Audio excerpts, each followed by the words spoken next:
Ngayong araw po, napakagandang balita ang dumating sa ating lahat. Na-dismiss na po ng Korte Suprema bilang unconstitutional ang hinaing impeachment complaint ni Tambaloslos at mga congressman. Ulitin ko po, napakagandang balita.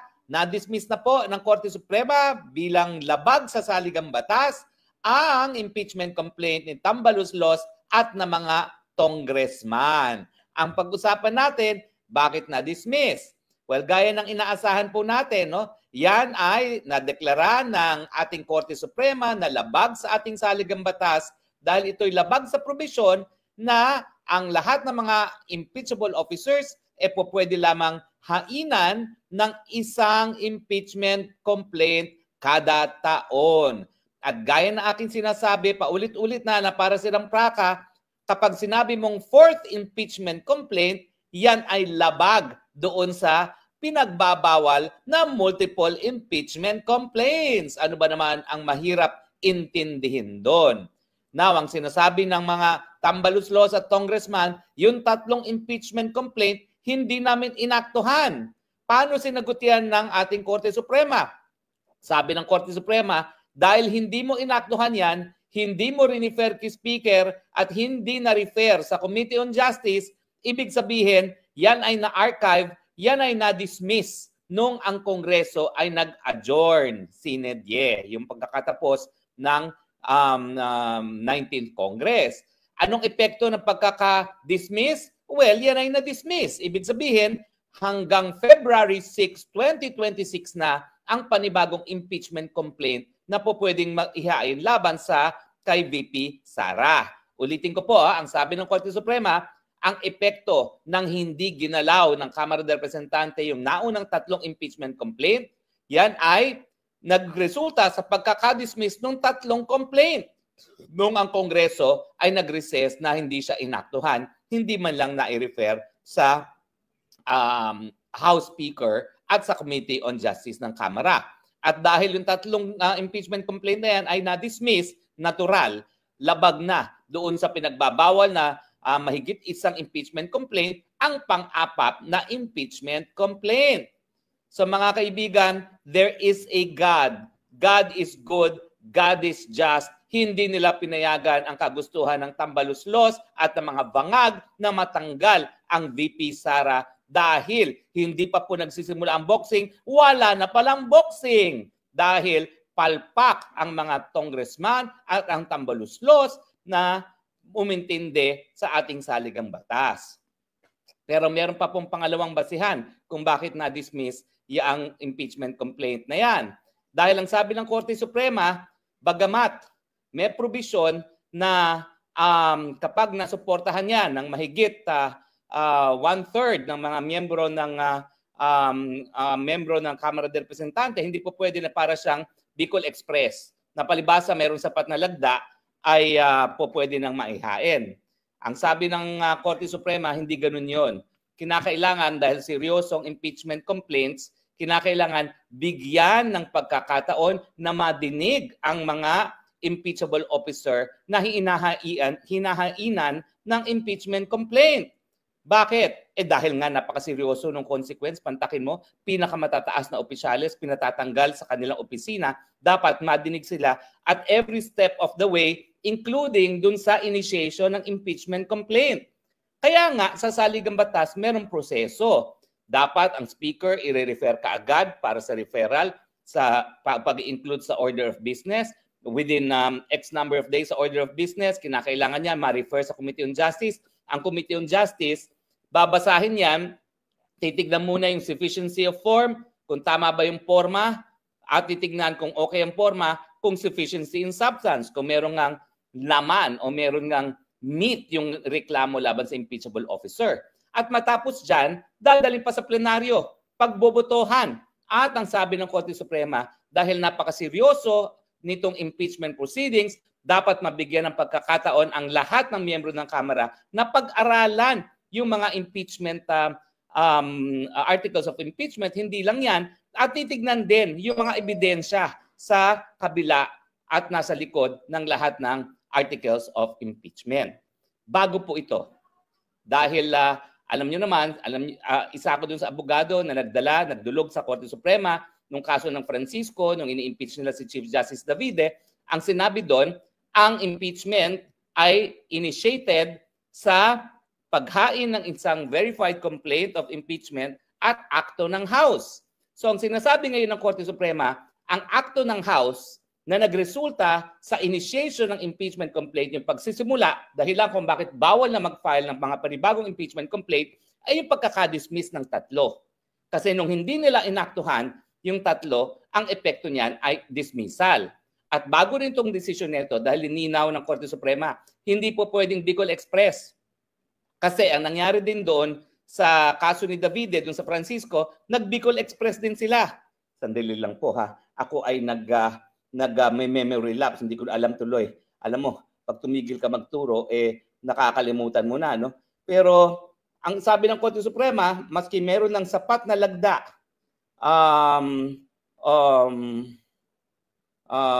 so articles of impeachment, para yung mga articles of impeachment ay diretsong pumunta sa Senado, kinakailangan walang Bicol Express na pipirma na lang para pirmahan at hindi naiintindihan ko ang anong mga issue. Importante talaga dahil dun sa mga nangyayari,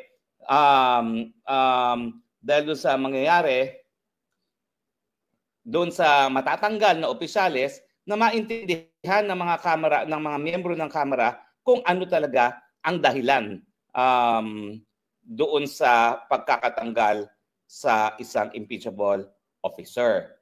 Now, so ano po?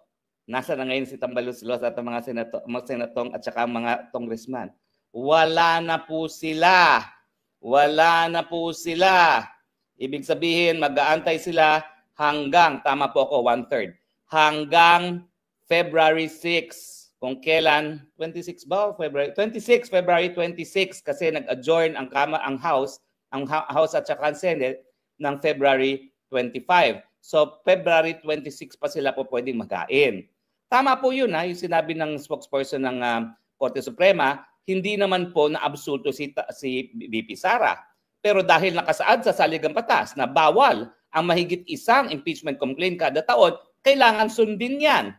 Dahil ang ating saligang batas, ang pinakamataas na batas sa ating bayan. At yan ay mananaig, maski pa sa kagustuhan ng mga makapangyarihang politiko, gaya ng pinsang buo ng presidente at ng anak ng presidente na nanguna pang mag-endorso ng impeachment complaint laban kay VP Sara. Bokya kayo ngayon. Alam nyo, kada nagkakaroon ng desisyon ng Korte Suprema na null and void dahil labag sa kasaligang batas yan, dagok yan, sampal yan, batok yan doon sa institusyon. Ang laki-laki ng budget nyo. Tapos, hindi kayo nag-employ ng sapat na mga abogado para malaman kung anong tama at mali. At tignan nyo naman kung anong oras at saka yung mga resources na sinayang ninyo sa pagsusulong ng isang impeachment complaint na alam naman natin sa simula't simula ay mali. Pero alam nyo, ang talagang nanalo dito, ang sambayan ng Pilipino. Kasi nga, rinespeto ang mandato na binigay kay VP Sara at naiwasan ang paggastos na naman ng milyon-milyong salapi sa walang saysay na impeachment trial. Pangalawa, I give it to the Supreme Court.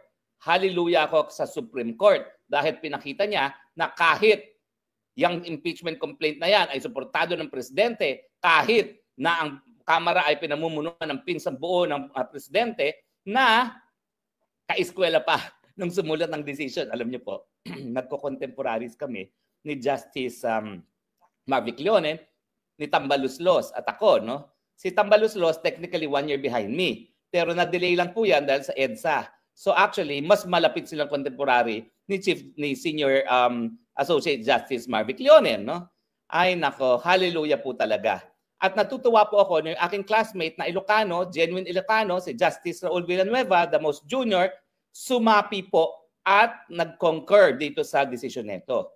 Ibig sabihin, unanimous decision po yan. Pati yung kaisa-isang appointee ni Marcos Jr. na aking kaklase ay bumoto pabor sa pagdidismiss ng kasong ito. Alam nyo, talagang ang inkling naman ng mga na-appoint sa Korte Suprema, kahit papano, bumoto pabor doon sa nag-appoint sa kanila. Pero napatunayan ng aking classmate na siya ay independyente, ha? At bumoto talaga siya na ibasura itong impeachment complaint. So mga nagwagi, una-una ang sambayan ng Pilipino, pangalawa ang Korte Suprema dahil siyempre pinatunayan niya na siya ay tapat sa kanyang katungkulan na itaguyod ang ating saligang batas, at pangatlo lamang si Inday Sara Duterte. Bakit? Well, pangatlo siya dahil sa taong ito hindi siya maharap sa kahit anong impeachment complaint. Bagamat ang sabi nga ng Korte Suprema, matapos ang isang taon, pwedeng ihain muli. Pero napakadaming pwedeng mangyari sa loob ng isang taon. Sa tingin nyo ba, sa February 26, 2026, maghahain sila muli ng isang impeachment complaint? Yan ay 2 taon na bago mag-eleksyon sa 2028. Baka nga pagdating na 2026, bago na ang speaker, dahil alam naman natin ang anyo ng mga politiko, galing ako dyan, magaling ang kanilang radar kung sino talaga ang dapat suportahan sa susunod na presidential elections. At ang nangyari dito, dahil na-dismiss ang impeachment complaint ni VP Sara, lalong lumakas si VP Sara. Kung sa last survey, 33% ang tao na boboto sa kanya na pinakamataas sa kahit anong posibleng kandidato, ngayon po, baka madoble yan. Baka umabot na ng 60% si Inday Sara Duterte. Dahil napatunayan ni Inday Sara Duterte, pagtulungan man lang siya, kakayanin niya silang lahat. Hindi sa pamamagitan ng ayuda, hindi sa pamamagitan ng pananakot, hindi sa pamamagitan ng paggamit ng militar at pulis, kung hindi sa paggamit ng batas. Kaya naman po, bagamat walang requirement na ang presidente ay dapat maging abogado, ay nako, wag na natin pong magpaligoy-ligoy pa. Paano ka makapagpapatupad ng batas kung ikaw ay hindi mo alam kung anong batas? Kaya yung mga reads sa antivirus na yan, nako, wag niyong hahalal yan bilang isang presidente o vice-presidente, kasi ang gagawin yan, meron niyang nakadyan sa tenga at meron magdidikta na chief of staff. Miski hindi niya alam kung ano yung sinasabi niya, basta magaling siya umarte-arte, ayun, magsasalita. Diba? O ayan, nakita nyo na. VP Sara, pinagtulungan ng lahat. Pero dahil alam niya ang saligang batas niya, nanindigan. I'm not saying na you have to be a brilliant lawyer, ha? Pero kinakailangan alam mo. At sa simula't mula, hindi na-deter o hindi talaga natakot si VP Sara dahil alam niya mali ang proseso na ginawa ng Kamara de Representante. Ang aking misgiving sa decision nito, hindi nag-rule yung Supreme Court dun sa issue na pwede bang ma-carry over ang isang impeachment complaint from a previous Congress to the next Congress. Now, ang dahilan naman kaya hindi na yan diniscuss ng ating Korte Suprema kasi merong mga prinsipyo na kung hindi na kinakailangang i-discuss ang isang issue dahil meron ng basehan para ma-dismiss or ma-grant ang petition, hindi na nila sasagutin. At dahil ang sabi nga ng Korte Suprema, sapat na yung basehan na ito'y pinagbabawal as constituting